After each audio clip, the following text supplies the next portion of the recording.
Hey everyone, welcome back to the Heroes World Podcast, Quarantine Edition. I'm your host, Stu Pei, and I am here with the proprietors and owners of Heroes World, both John and Andre. Please say hello at the beautiful people at home. Hey guys. Howdy.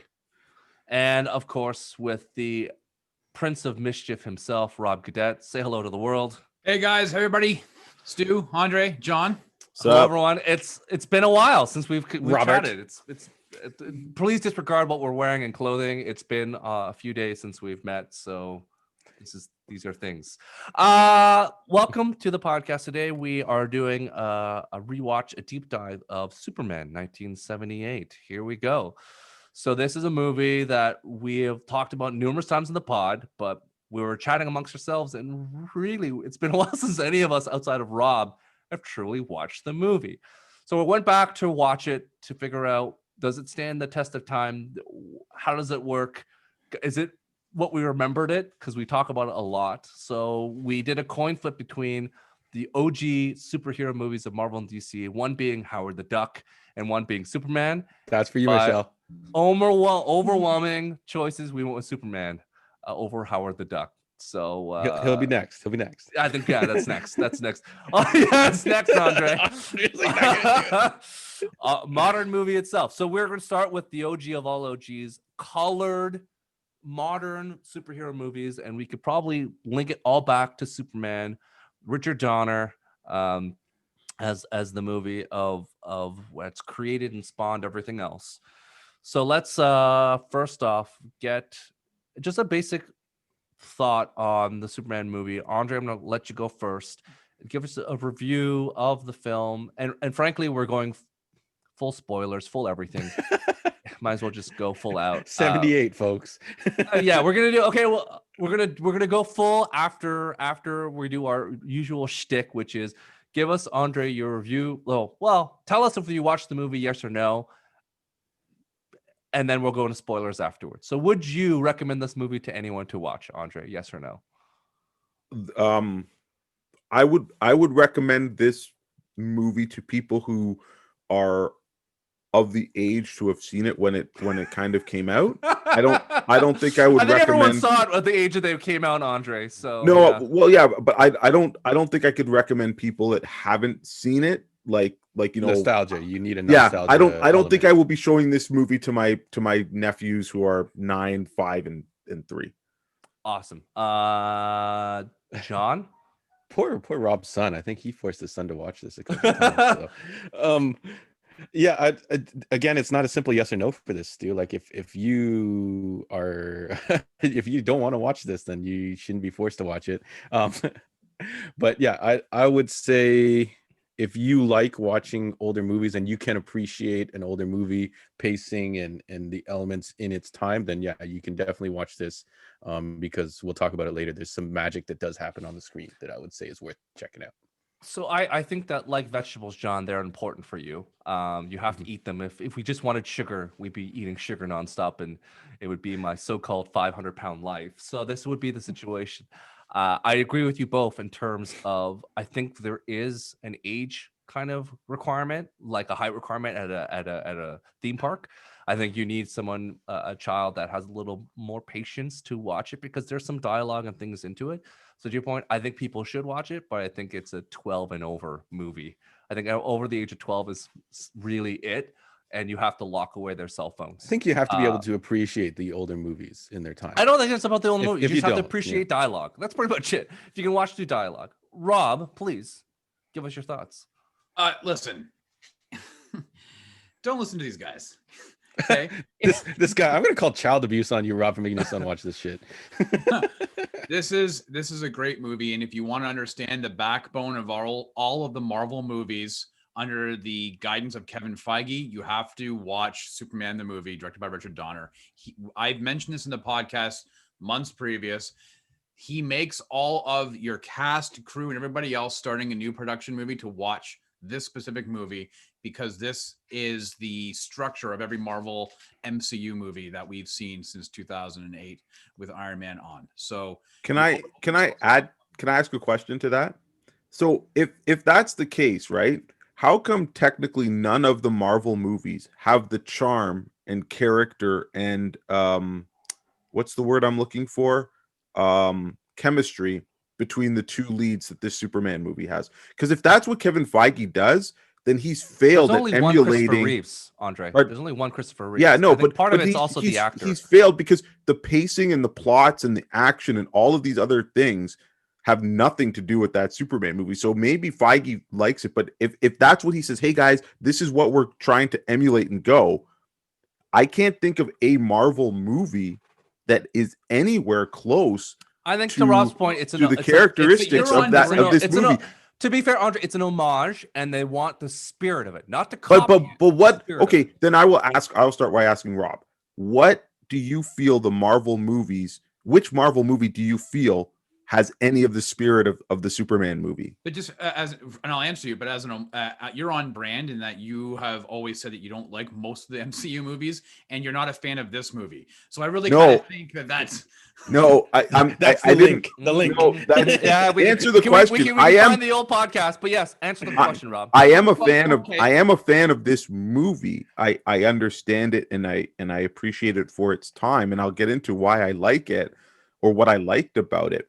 But I'm very curious because after watching it, like I said, I don't see like none of the Okay, answer the question. I don't want to answer it for you. I think Captain America: The First Avenger has a lot of. You can see the chemistry between Agent Carter and Steve. I think you can see a direct connection there, especially with the heartfelt scenes. The grenade scene. What's that? The grenade scene and everything else. Like there's a lot of that. I think even as much as people, aren't appreciative of the first Thor movie, although it's much better than the Dark World, I think you can see a lot of a stranger out of his element in modern time, dealing with things. There's a lot of movies. I mean, you can even go into Endgame. I Love You 3000. I mean, there is, Robert Downey Jr. portraying two different characters as well. I think there's a lot of those Marvel movies that have certain elements of this Superman movie woven. Which element? Structure. Which element are you talking about? Lightheartedness. Well, a little bit of action. Hopefulness. There's the chemistry that we've talked about. It's fun. This movie, Superman, is a fun movie. There's beats, right? There's sadness. There's fun. There's joke. Optimism. Superman there's cracks hope. a lot of jokes. Yeah, compared to the DC's Snyderverse, there is a dichotomy in it. I think the new DC movies have shifted away. But to Rob's point, the spirit of action, comedy, yes, I think to your points, both John and Andre, it drags on a bit in this movie. But if you take the spirit, like it's a fun, uplifting movie and you want to touch the tent poles, then that's what the Marvel movies are aiming to do, which is add into comedy. And you could see it with Chris Pratt, Chris Helmsworth, like a little bit of comedy, and Chris Pratt with Zoe Saldana. It's like there's a chemistry between that works very well in it, and there's some of it. I don't think you can like one of the greatest kind of duels with Margot Kidder and Christopher Reeves. And Christopher Reeves, R.I.P. is just another level and a stature of Margot Kidder as well. And like I said before, I think that he's the best Superman, and he does Clark better than anyone else. He does Superman better. Like he's classically trained actor who happens to be 6 foot some plus feet Juilliard tall, trained, and like he just also like as a roommate of wasn't he a roommate of Robin Williams? Like just living with Robin Williams, I can imagine that a little bit of the humor and a little bit of like the zaniness goes. So yes, I agree with you, Andre. I don't think you can ever just take that and just copy it. It's like, why don't you just be like Robert De Niro? Why don't you be like, any of these I'm not actors? saying you can't do it. I'm not saying they're copy, but to be honest with you, now that I've rewatched the movie and now that Rob's brought that up, I would say the movie that feels like a spiritual successor to this is Wonder Woman. The new Wonder Woman movie did a way better job of all of the things that I just saw in Superman than any and all of the Marvel movies combined. So not saying and I'm not disagreeing outside of Act 3. But we're not talking about let me just jump to spoilers at this point. Because at this spoilers movie came out in 1978. we're already jumping like that's a great dialogue. So let's get to the point 40-year warning. Honestly, there are people out there that care about, and still gotta say it just out of courtesy. It's like you bump into someone, you say sorry. This is what we're doing. Yeah, so we're gonna go Canadian. That's why we say sorry. The polite thing to do. So nonetheless, we're going to full spoilers. We're going full in. So if you have not seen Superman 1978, or it's been a while, as they would say, let's talk about it now. So Andre, could carry on your point. Go say what you're going to say, because we can tell the scale of where people are at. But yeah, please. So I guess rewatching it, I watched the extended cut of it. And I will say, and yes, the movie is what, 42 years old now? Yep. Right? Woo. And Yeah. and I, rewatching it, like it didn't hold up, for me, like, yeah, I love Star Wars, and if you don't know, Superman is my favorite superhero. And I own a comic book store, so it's not that I don't like superheroes or any of the stuff in this, but this movie, it's missing, like, on a rewatch, it's missing a lot to see it through these eyes. It's like having seen it as a kid, and my memories of a kid, watching this, I'm like, oh my god, like this is different, horrible. Like it's horrible. Now, what was good about it, what I enjoyed better as an older person watching it again, is I did like the chemistry between the two leads. That was fantastic. And to me, the best scene now after watching again is when he takes her to fly, and we get her monologue, like what she's thinking in her head and stuff like that. And I'm like, yo, that's really cool. That's really different, because we've never really gotten that from a Lois Lane character and stuff. So I really like that and stuff. But like almost everything else of it, I was like cringing through it, and even messaging you guys while I'm watching. Now, maybe I made the mistake of watching the extended cut, but I will also say that this was a movie, while I had seen it as a youngster growing up, and of course watched it on TV and watched the sequels and stuff, it was never a movie that I think I enjoyed so much so to own multiple versions of it. Like, I don't even have it on Blu-ray. The DVD, I didn't like. I almost couldn't even find it. I had forgotten I had it, and I think it was gifted to me and stuff. So that being said, like it's just it, like, again, it didn't. If I go back and look at Star Wars 77, I have all my VHS. I have my DVDs, and now Blu-rays and 4Ks and all of that stuff. So yeah, it just doesn't hold up. The character, the actor does, the two leads, but other than that, it's so aged. And that's why I think if someone doesn't have kind of the patience to watch it and can't get past like the special effects and stuff, then I don't think it's right for them. But also, what you guys brought up while we were talking before the podcast is, the audience for this movie maybe did know a lot about Superman because of the daily news strips and the radio shows and stuff like that. So maybe the movie felt that it could not explain who characters are and not go into depth with things. But I do feel that, like, again, rewatching it and saying, like, I'm like, it's almost to me that aside from Lois and Clark, they almost got every character wrong, so.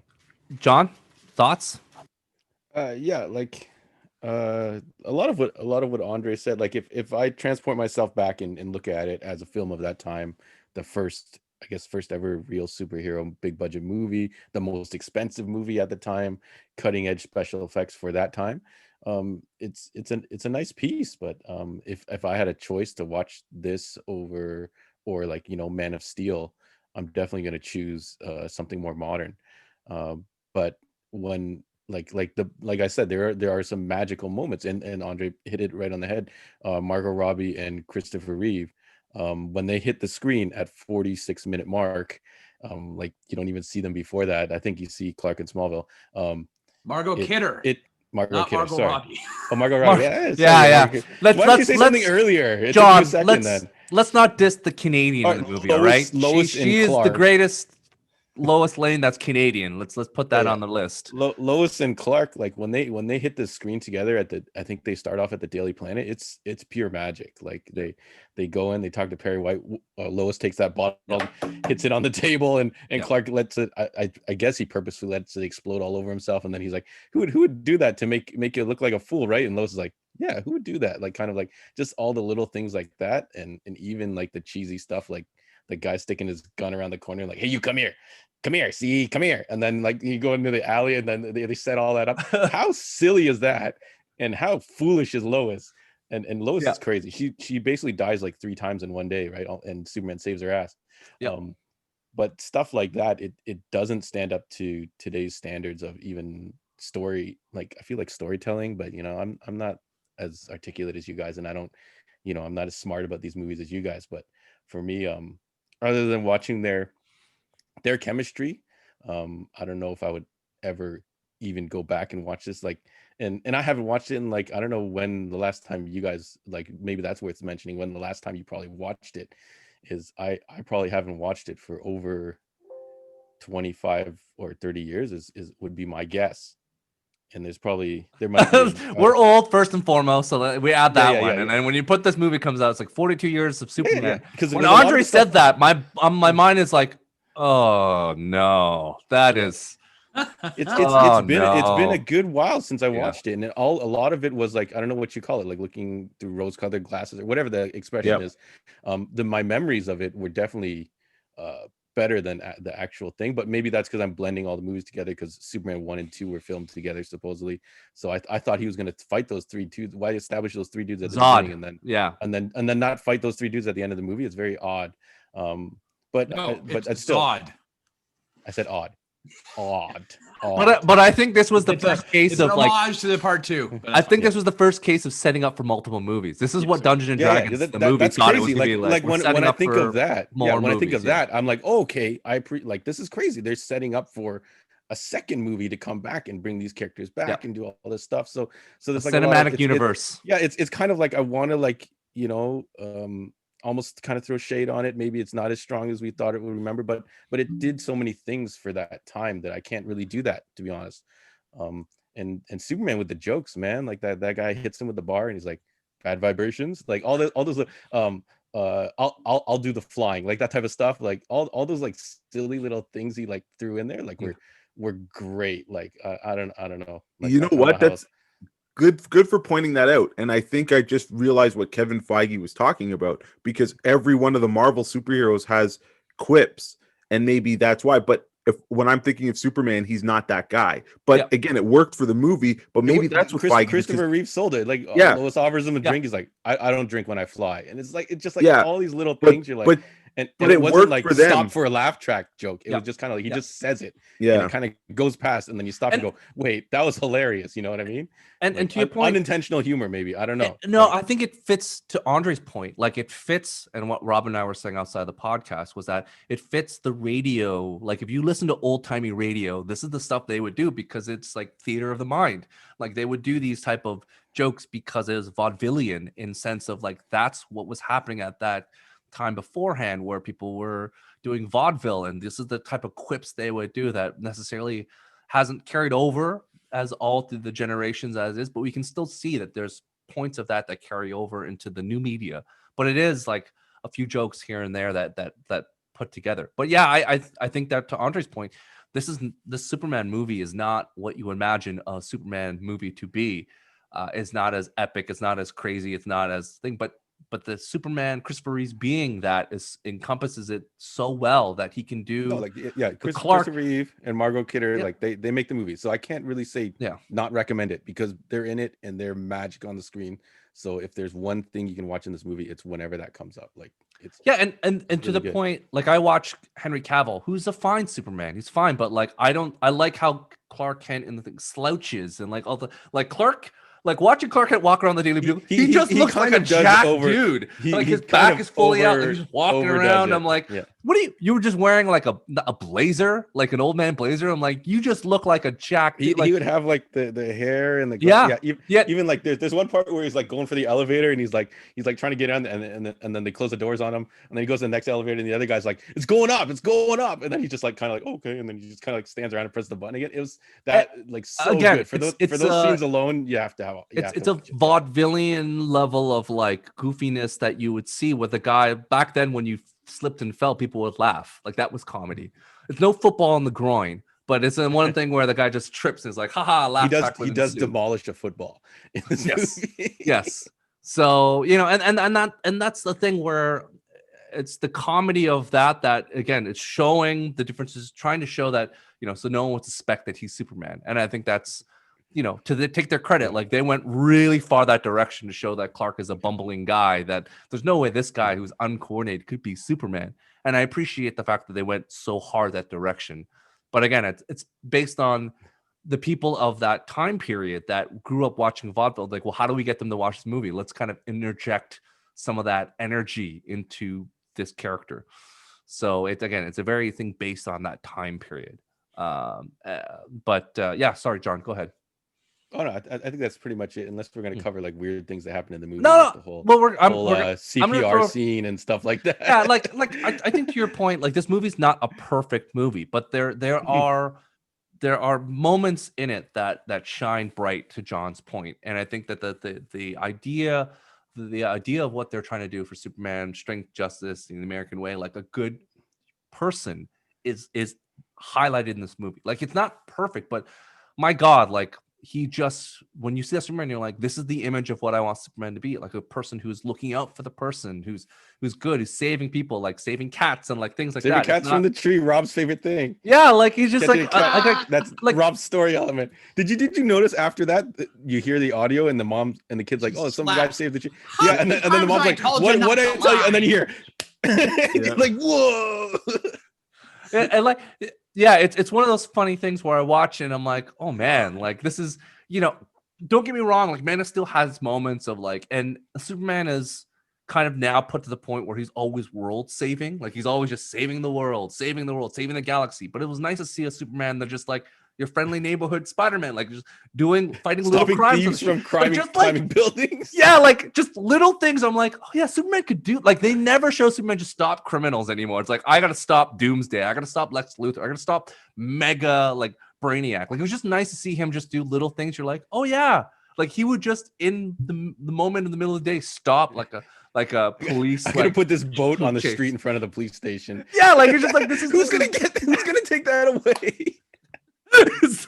You had to tie them up. There's like and shout out to Metropolis PD, who's got like the oldest officers on the planet. the entire police force. No wonder they needed Superman to come and kind of pick up the slack.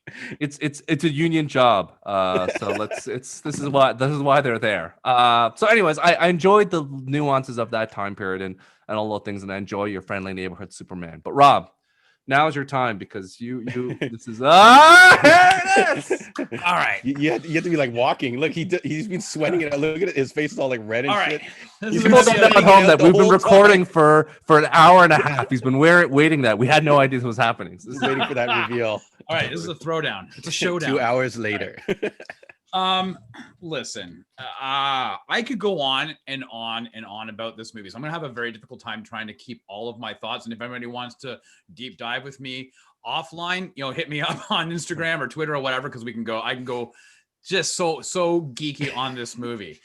Pre-show Rob already filled up our chat with all these with fun facts, prosthetic noses and stuff. Yesterday during our chat, Andre and John had mentioned in this show, Andre said it doesn't hold up. I think it does hold up. I think we have to acknowledge and we recognize the fact that this was filmed in 1976 and 77. They did film 1 and 2 together. And so when you're looking at time period, you're looking at individuals with the clothes, the cars. I mean, Clark Kent's wearing a fedora, which is more of a homage to the 1950s George Reeves Superman. television show. Mhm. So yes, in that regard, you can look at it and say, well, it doesn't hold up. But guess what? Many movies from the 80s don't necessarily hold up. You know, they have the great big brick cell phones like Lethal Weapon and everything else like that. So you have to suspend the idea that Disbelief. it's Yep. going to be modern. The tagline for this movie to sell audiences was that you will believe a man can fly. Right? Because how are you going? This is not Batman, 66 Batman walking up on the side of a building. You had to make sure, believe, and convince the audience that you could have a man flying. And I still get chills watching Superman going through that turnstile the first time you see him. The first time they play the music, yes. He rips open his shirt and you see him flying up. Now, listen, this is 42-year-old technology. We all know that he is on in a harness, and they actually have a movie screen behind him projecting the video of the building behind him. That's how they did it. This movie still won an Oscar. It created technology to allow the believability of this person flying, right? They actually helped usher in a new technology for future movies. So you got to take a look at that. And when you say it doesn't hold up, I think it does. I think the practical effects are a welcome reprieve from the modern special effects of seeing that we've been getting with DC movies and everything else like that. Okay, so I really enjoy it. Do I wish that they would have backlit some of those buildings and the skyline a bit better to make it not look that it was a film on a movie screen? Yes, obviously. Now, I wish they could go in and color up and touch it up, because it does. You can see that it does kind of pull you away when he's doing that shot and he's flying through the city. You know that it's not bright in the background. Yeah. Limitations of technology. Let's talk about 42 years ago. Yeah. Right. But let's talk about the fact that this movie has got so many heartfelt moments. That speech that Jor-El gives his son as he's putting him in that rocket ship, you can feel Marlon Brando. You can actually see him reading his lines off that were taped to the side of the ship, but he delivers that speech, and you believe that this individual loves his son and is sending him away to live for a better life, because this planet is about to die, even though it's called Krypton and not Krypton, Mr. Brando. R.I.P. You see Glenn Ford as Paul Kent, and you see, the interaction, even though he's on the screen for only a few minutes, and that interaction he has with a young Clark Kent, explaining why you were sent here. I don't know why, who knows? And, and Clark's like arguing, saying, but, why can't I use my powers? Is a bird, showing off when it flies? And he's like, no, I don't know why you were sent here, but I know it wasn't to play football. Right. I mean, he loves his son, and he, collapsing from that heart attack. And then the next scene is the funeral scene, on that grandiose, Saskatchewan type, plane. And you see him, Clark says to his mom, with everything I can do with all these powers, and I couldn't save him.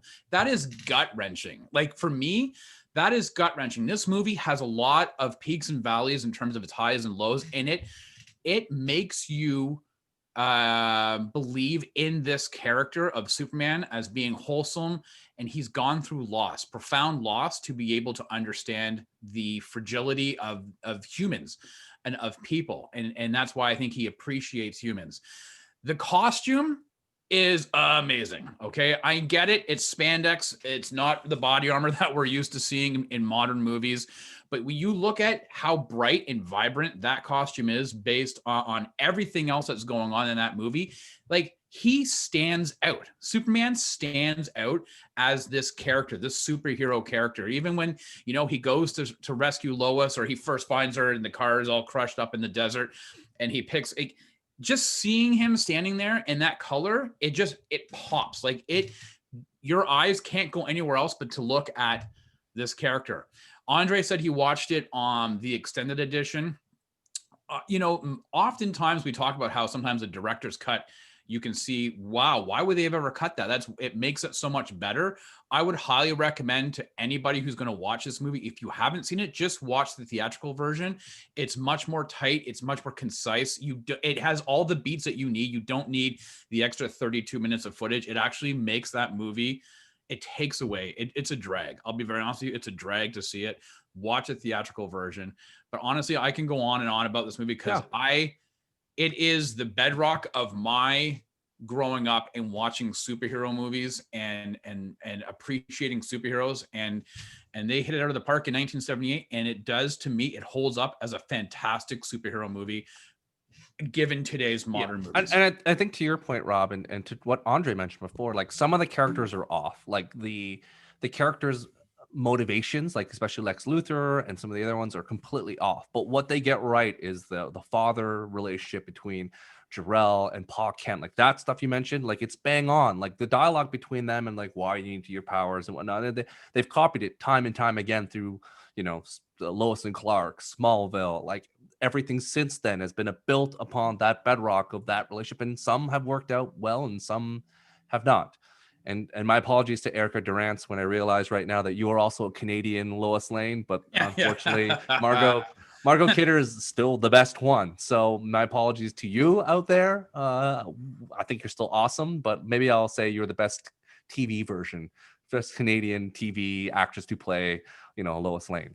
But and like, I think if people who haven't seen this movie, sorry, Stu, people who haven't seen it, if you're basing it off of the Brian Michael Bendis Superman comics or even the John Byrne stuff, I'm sorry, you're not going to get a modern Superman in that movie. That is based off of a character from the 70s, and you have to appreciate that. It's just a different interpretation. Sorry. Mm-hmm. Yeah, and to your point, it's like there's nuance that I appreciated watching today, and it's a simpler time. Where a villain was not concerned about world domination. It was just quaint. It's like real estate. I'm like, wow, that's like, it's like, it's good, but also very 2020, because if you think about it now, like the best scams is real estate. Like if you're going to really make an empire of money, real estate's the way to go. Like if like, that's what a former president of the United States had built an empire on, based on real estate. Like he is also a supervillain of choice who became president based on a real estate empire. So I find that this is a very fun thing where I'm like, I get it. World domination is important, but it's also what people were thinking back then and what people thought was important. It was just about wealth and not about power control. So again, like maybe that's wrong. Like, yeah, I guess there should always be about world domination. And to Andre's point before, like a lot of the thought process of these villains were just like not there. They didn't really articulate a lot of what they're trying to do. But I'm not there to see the villains. I'm there to see Superman. I'm there to experience, to Rob's point, we don't have this social media like superhero world where everyone loves superheroes. We didn't have like everyone's now comfortable with it. Like Andre can speak to growing up watching like kind of even with Star Wars was a thing, but there wasn't outside of Star Wars a thing, and you were still kind of niched in a pocket of like, oh, you're one of the Star Wars people or Star Trek people. Like it's not acceptable to be a nerd and be open about it now than it was back then. So they had to do this balance of like getting people to watch a movie where typically that people wouldn't have watched it. So I feel like it has some plus and minuses. My question to you guys, and I've got your thoughts, which is great. If you had to compare this to all the other DC films, live action, if you had to pick the best one, is this better than the other ones? Or is this, to Andre's point, Wonder Woman's a fantastic movie, but Act 3 breaks it for me, where I'm just like, oh, it really breaks my heart. I think Wonder Woman is almost the perfect movie till it gets to Act 3 and giant CGI fighting robot thing for no reason. I'm like, So, Andre, I ask you, out of the DC live action movies, which one's is this one the best one, or would you still rather watch anything that's modern? Since the question is based on the movie as a whole and not the character portraying, like, you know, playing the person portraying it, like DC movies only. So this is all like, DC. Yeah. I would still, you know, I would still choose Wonder Woman over it.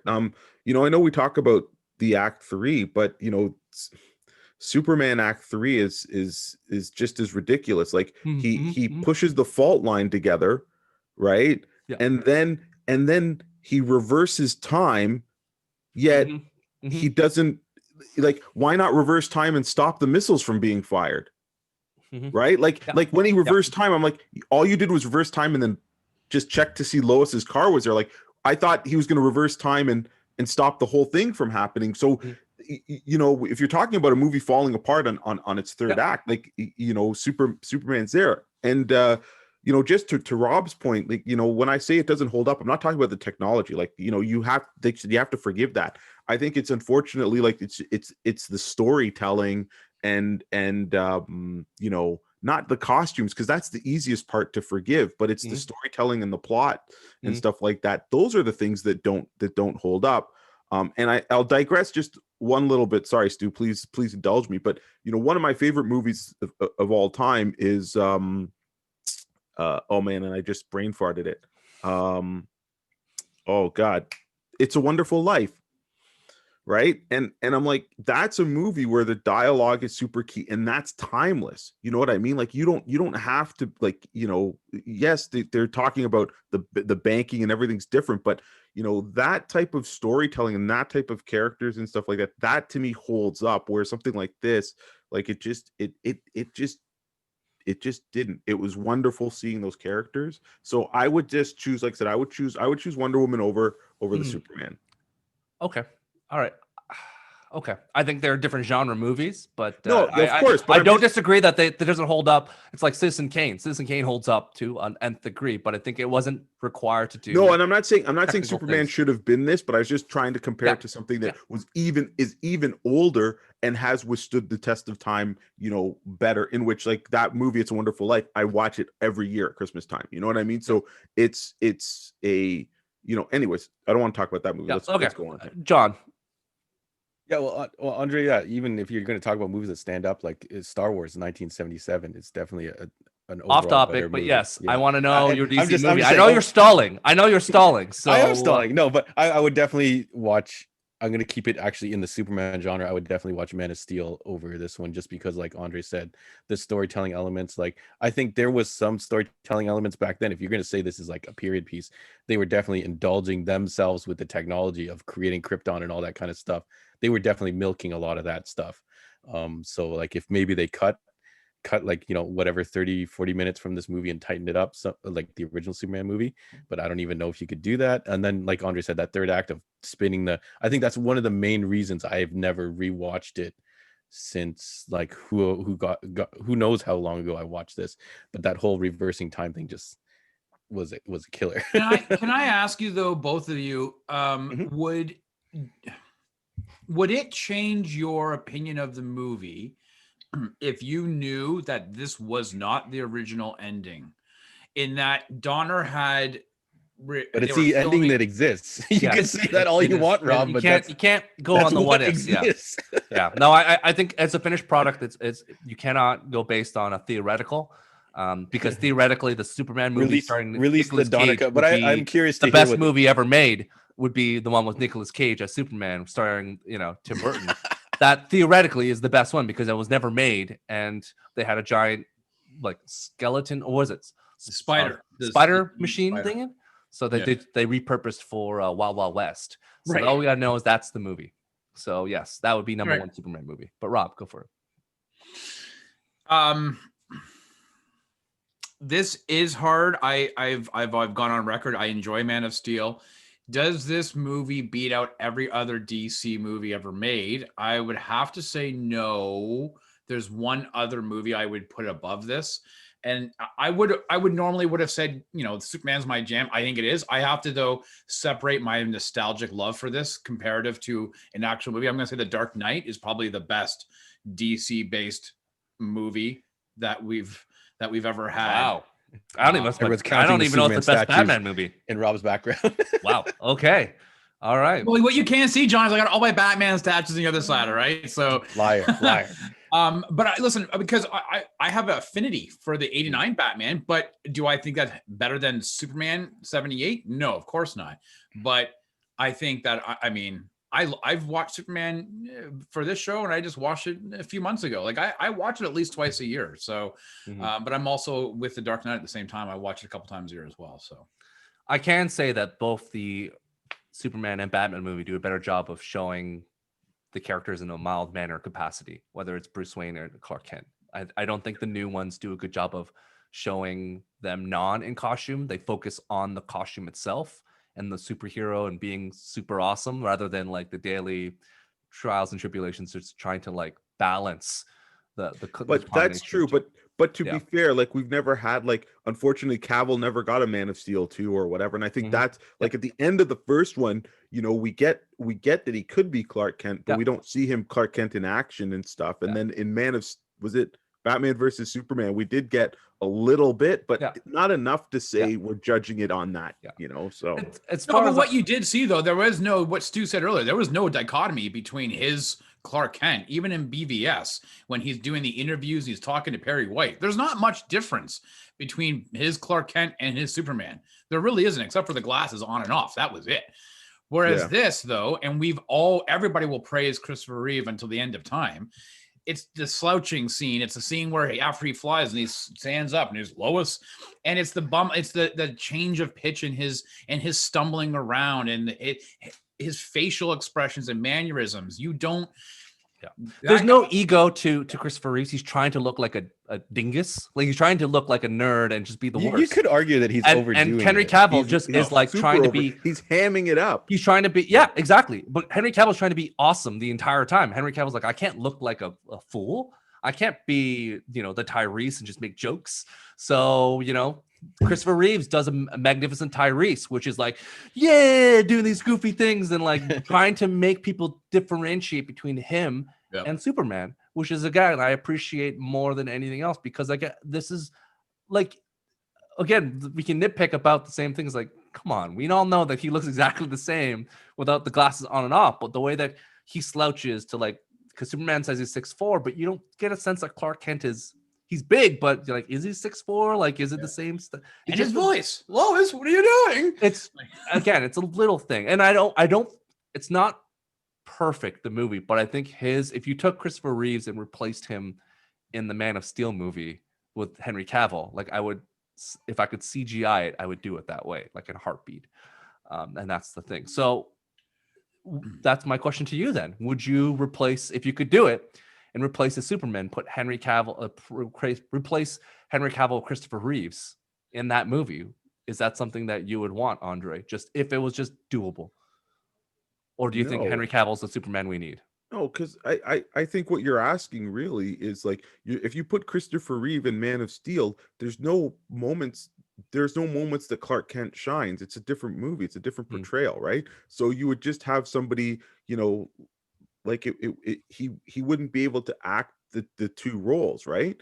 You know, and that's everybody's criticism of Man of Steel, is that you don't get the duality of the character, right? So but yeah, no, I wouldn't. I think for Man of Steel it was fine. I think Cavill did a great job, and like I said, I would if we ever get to see what his Clark Kent really was, and there was a, you know, and we could really see the same amount of screen time that Christopher Reeves had as Clark Kent and Superman. Especially Reeves had 4 movies too, right? So we definitely know what his Clark Kent is like, right? So it's a hard comparison.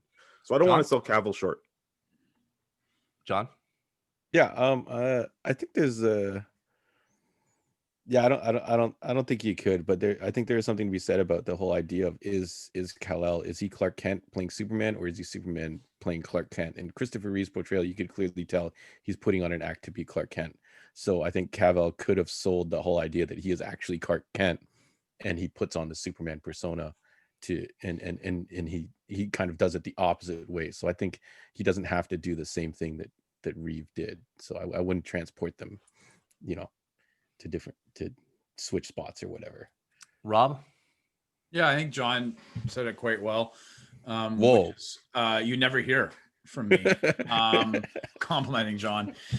2 different movies. You know, fun fact, kids, Chris Reeve actually dubbed all the lines of a young Clark Kent.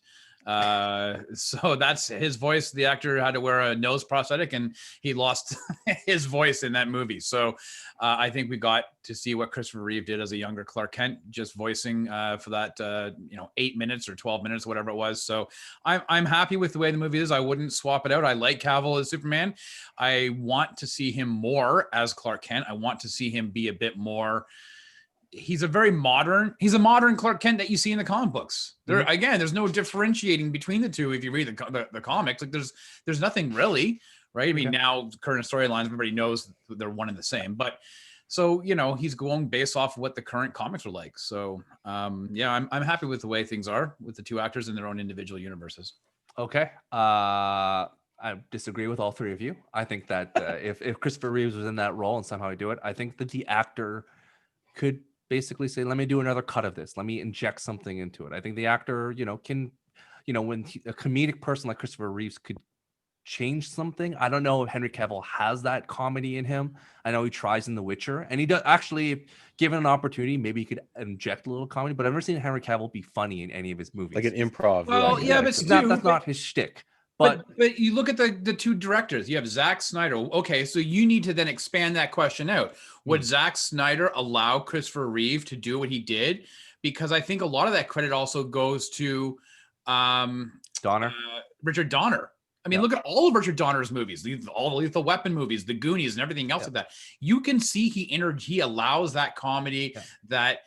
But does Zack Snyder allow that? So I think if you take Reeve and throw him into Man of Steel, will Zack Snyder allow Reeve to use that portrayal? I don't think he would. I'm going on basis of yes, but we're going to carry on to the next question because this is a theoretical question that I made up, so I'm saying yes. I'm going on, and it will be this way because I said so.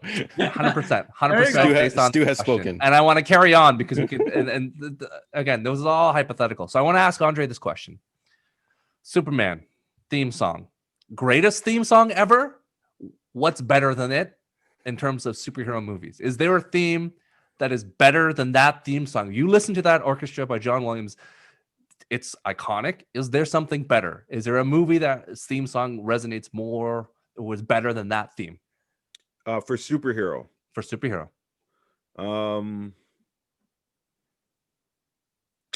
don't think so. I think does Luke's theme count from Star Wars? No, superhero, dum. Yeah, I think Skywalker is a superhero. Yeah, I think the Williams score, like I think that was the one thing that definitely holds up in this movie. Watching it, it's good. But again, I like his Star Wars scores better. But the Superman, it's just it's iconic. I will give a shout out though to the Man of Steel. Is it Hans Zimmer? Hans Zimmer. Yeah. Hans Zimmer, the main title, what's it called? Yeah, it's fantastic. It's like epic. But again, you have people like, you can't emulate John Williams, so you had to come up with something different. But that Superman one gets me energized and all this stuff. And even the name of it, I'm sorry that it eludes me, but it's not just called Superman's theme. It's like, what would you do to save the world or something? That's the name of, and it's just it's fantastic. I find it funny that you enjoy the Hans Zimmer drums of Superman, but you hate the drums of the Mandalorian. But let's carry it on. I find that funny, but let us carry on. Sorry, I don't hate it. I just don't think there's no Star Wars in the Mandalorian theme, like nowhere. Like it doesn't not yet. We'll see. I think.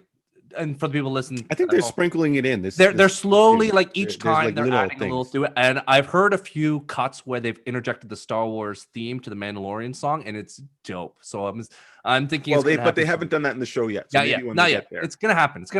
Especially when Ahsoka shows up. I can imagine there's gonna be a little bit of Jedi. Yeah. You save the Jedi theme for the Jedis. Yep. Theme for the Jedis. John.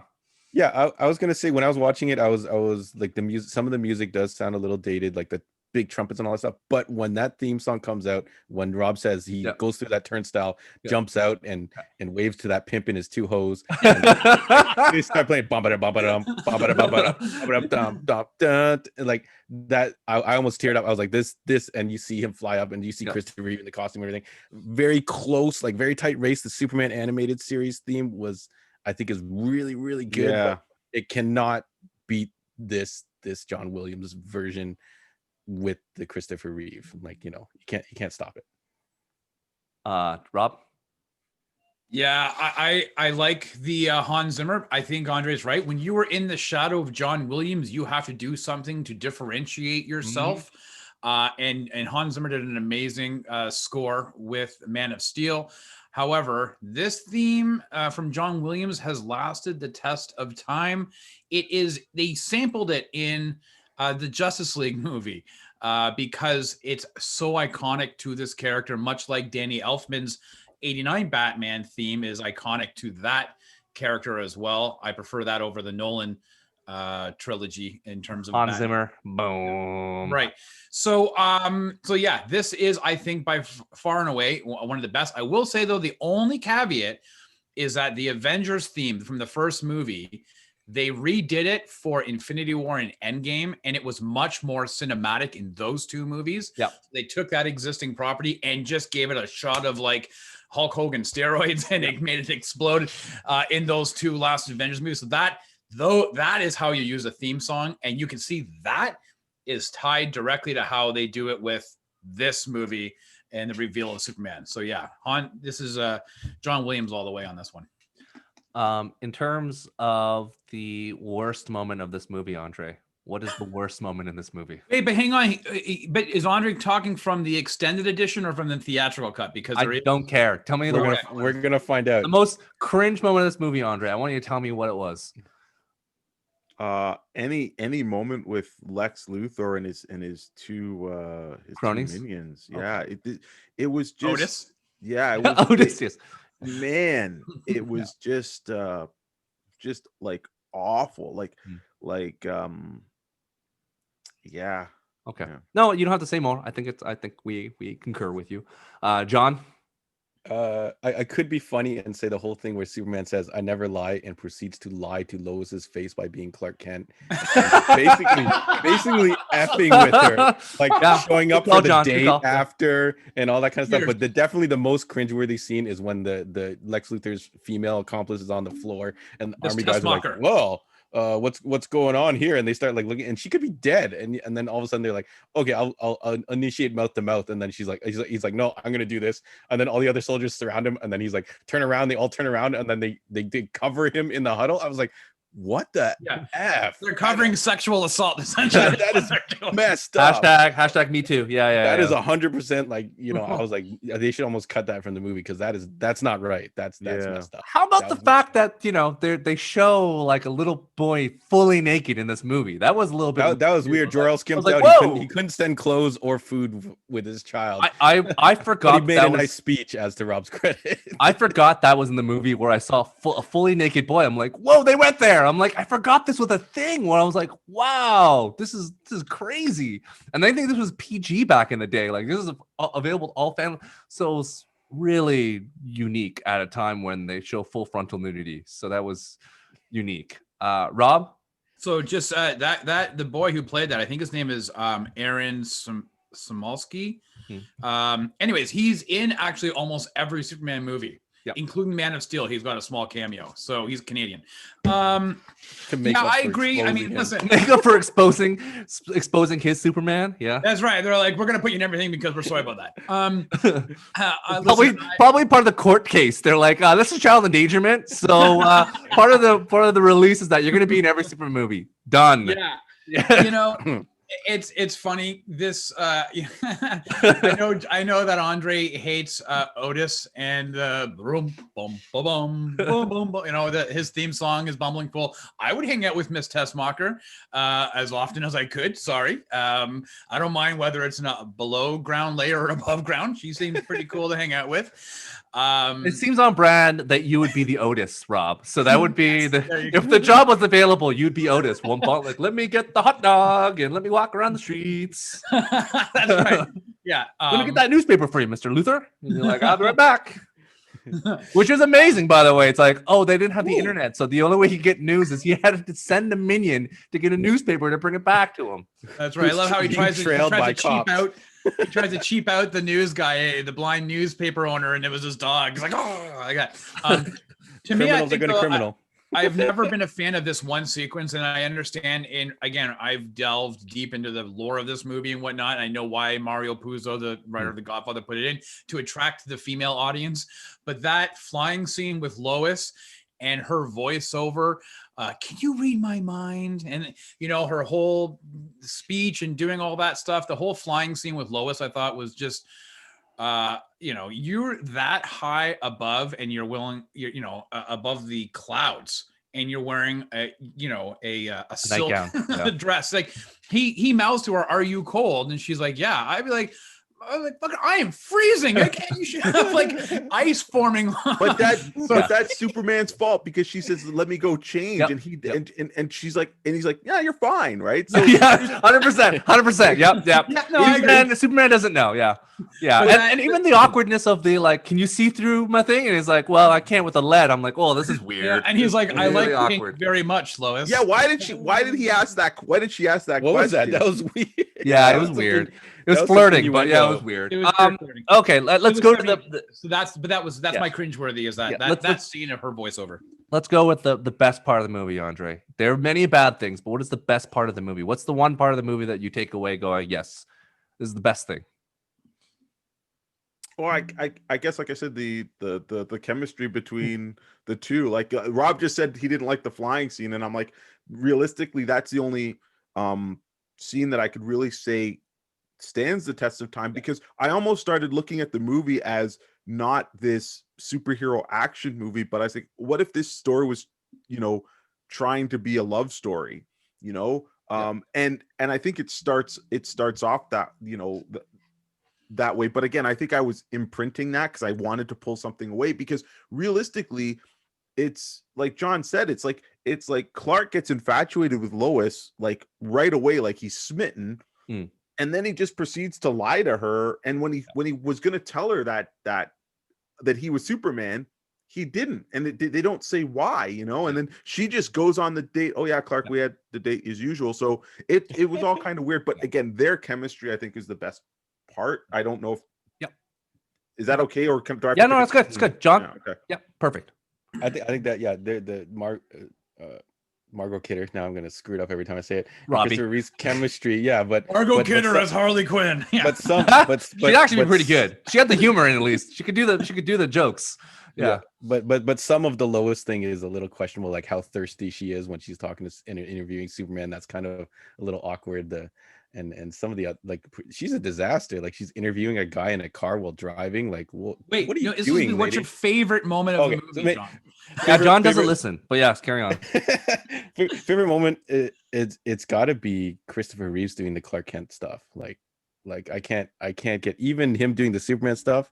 It's cool. It does look a little dated because of the technology, but him doing the Clark stuff is so timeless. Like him saving Lois from the robber, and then he slips up and tells her exactly the contents of his purse. Like, I don't know why you put on this elaborate show and then manage to screw up this last part. Just go, oh, lucky guess, like that type of stuff. Like just everything he did as Clark, I just loved. I would rewatch that over and over again on loop. Because, John, you would learn in Superman #2 is that he subconsciously wants to tell her, and he trips up literally and figuratively. Wants her to figure it out. to drop these little hints. Yes. Like when he's like, she goes to the bathroom and I think his jacket gets caught in the door and he's just like, excuse me, miss. And then she gives him a letter to mail. Couple letters to mail. You're just like, why? Yeah, they didn't have mail rooms apparently back then. Yeah. Rob? Oh, listen, there are many moments in this movie that stand out. Even the ones that do not star Christoper Reeve, like again, the conversation he has with his mom after his dad dies, like I mentioned before. Yep. But you can't say that the best moment in this movie isn't that reveal of Superman. The tension that you feel of Lois in that helicopter, holding onto the seatbelt, trying to push and looking down at, you are 70 stories in the air or whatever it is, and the sheer terror on her face, right, hanging and dangling from that, and the scream, and hearing the people down below freaking out and like scared to see something, like, and then you see him skyrocket up. Yeah. I mean, first of all, let's also say he sees a telephone booth that's only like the half. Yeah. I was like, what? Moving, like, that was a great homage to like the comics and the previous TV shows. But yeah, that moment of him skyrocketing it up, man, I get chills just talking about it, just seeing him flying up like that. I mean, it was amazing. So that is the movie. If you had to Who's show got you? the one scene of this movie, you had to show somebody something, your 4-minute YouTube clip, this is the scene that you would show them. Yeah, and I think Margot Kidder has she's great in this movie, and she has a special place in my heart because growing up, I would hear her voice like every day growing up, because when I was a kid, I would watch The Wonderful World of Oz, that like Japanese, and she was the narrator. So every time I hear her, she's like Ozma, like I just hear her voice and I think of her every time. But that's a cartoon anime thing that she's just great in, and all the other small Canadian roles and stuff she did after Superman, she just was tremendous. So I'm gonna do two quick questions. I think without a question, I would ask the John Wick question, bar of excellence in terms of fighting. This had no fighting, and Superman's unstoppable, so that's a complete non-negotiation. This bypass it. So I have two questions for you guys as we close out the pod. And I think I'm actually going to strike this one too, but I'll get your thoughts. Is this the best Gene Hackman performance? Is this his best performance ever? Simple. I think based on that, we can say probably not. Right, Rob? And John and Andre, yes or no? Is this the best movie that Gene Hackman's best performance of Gene Hackman? Yeah. Can John name another Gene Hackman performance? Enemy of State, motherfucker. John, you're gonna demonetize us. You're gonna have to bleep that out. Damn it! Oh my god, we can't have this. That he was great in that movie, but yeah, definitely not. He was. I think Lex Luthor was totally forgettable. Let's not forget a small movie with him and Denzel, but we'll carry through that with Crimson Tide. Woo, yeah. Yeah, with the Silver Surfer. So I'm gonna ask you this final question before we leave. Is this the best Christopher Reeves movie? Andre, is this his best performance? I think it's the performance that I enjoyed him the most in, and I think this is the character he nails. Yeah. So yes. John? Yeah, and especially I think to certain people, Christopher Reeve is Superman. I'll throw in a little story here. My grandfather bought a Superman portrait, like a picture from me, and as soon as Christopher Reeve passed away, he actually took it down because he's like, Superman died, and gave it back to me. So for all intents and purposes, he was Superman for a lot of people. Rob? He is the definitive version of Superman that we have all grown accustomed to. I would say, though, that he did star in a movie in the 1980s, I think it was 80, called Somewhere in Time. That is a phenomenal movie, a very period piece, time travel type movie. I would highly recommend it if you can find it on Netflix or whatever. Don't buy it, but try to see if you can find it streaming somewhere. Christopher Reeve just hits it out of the park on that movie. And I would suggest somebody, taking the time to watch it. But yeah, between that and the Superman 1, then yes, for sure. I enjoyed him in the reboot of Children of the Corn, Christopher Reeves, in that moment where he's, really good in it. But yeah, by no means is he better than he is as the duality of Clark Kent, and he has the range that he can do so much. As to Andre's point, those 4 movies where it's comedy, it's seriousness, it's action scenes. It's one of those things where if you're an actor, that's what you want. You get to do range, and that's why a lot of them outside of the money are signing up for these superhero movies. You get to do a little everything, and it's just not a boring kind of role. So yeah, no, without a question, Christopher Reeves, is iconic. So, nonetheless, this is our topic. We're pretty much complete. So, John and Andre, where can people find you guys on the internets? Yeah, so most active in social media is again our Instagram and Facebook. So Heroes World Online, we post all the new releases, all the current events going on. And then if you are watching this on YouTube, please subscribe, give us a like, and if you're listening to this via audio, whatever, if you're on Apple, please give us a 5-star rating and subscribe, or whatever service you're using, subscribe and give us some downloads. It helps us out a lot. And then send us a message through whatever Google, whatever you like to use, and we'll usually get it. Andre? You can find me mostly at the store, 8601 Warden Avenue, just outside of the GTA. That's in Markham. Lots of great, lots of parking, free parking, and other things to do in the plaza if you got to go grocery shopping or you need your McDonald's fix. Shoppers. And I just want to mention that right now we really do understand the situation where most of Ontario is, and a lot of parts of the world. But if you're in our neck of the woods and you're looking for something to pass the time or get you through the partial lockdowns and stuff, please know that we have taken measures to socially distance the store. We only have a maximum of 10 people in the store. Everything is clean. We've got hand sanitizer.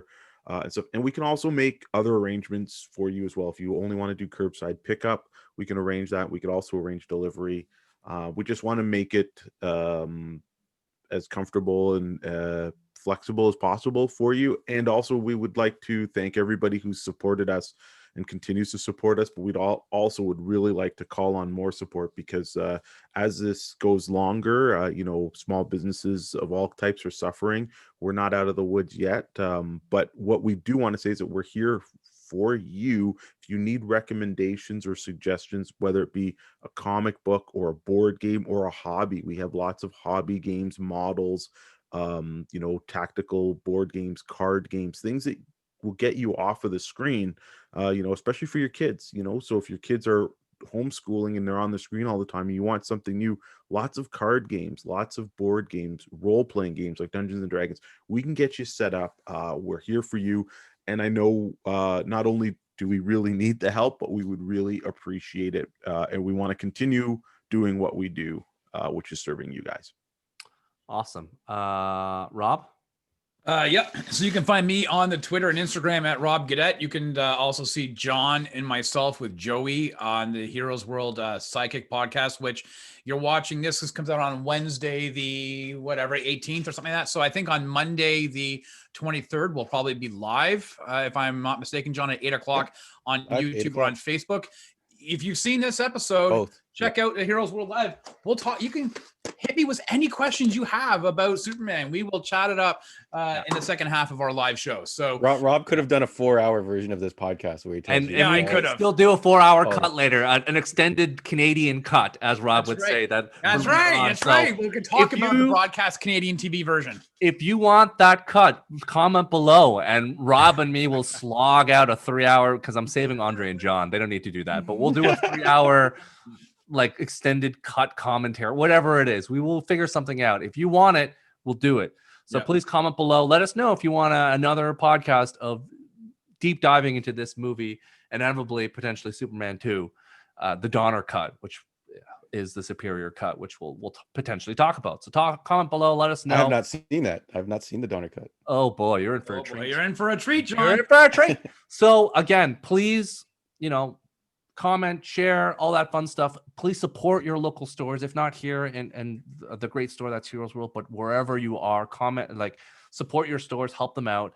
They have a lot of stuff, and if you follow John on social media or the store, you'll see all the awesome merchandise and stuff they're getting on a regular basis.